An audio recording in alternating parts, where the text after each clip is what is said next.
In my younger years, my early 20s, I was audited by the IRS. I ended up having to pay back $5,000 plus penalty and interest.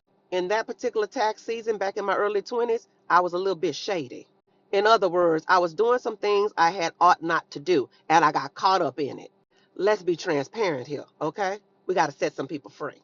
So what was my penalty? I got audited, and then I end up having to pay back 5 grand plus interest and penalty. So what happened? It scared me into obedience.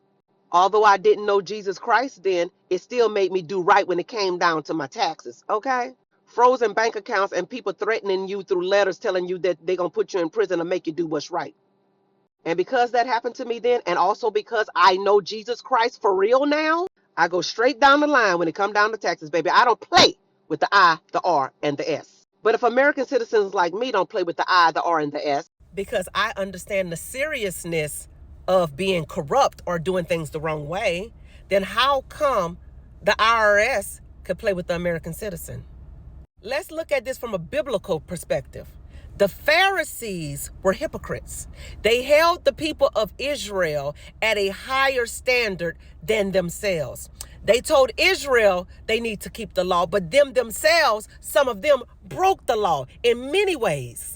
If the IRS could hold me at the time, a 20-something-year-old woman, at a standard of morality, at a standard of keeping the law, then why can't we hold the IRS at that same standard? I've always said, if the government audits me, who's auditing the government?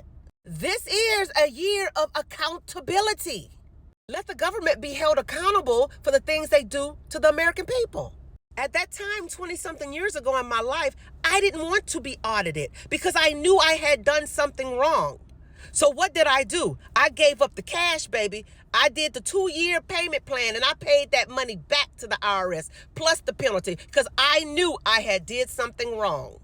The I, the R, and the S should not have a problem with being audited if their hands are clean. They should welcome the audit.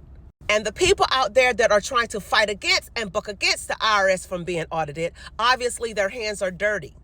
Their hands are in cahoots with the IRS. We have to get this thing right. And if we don't want to get this thing right, God himself will get this thing right.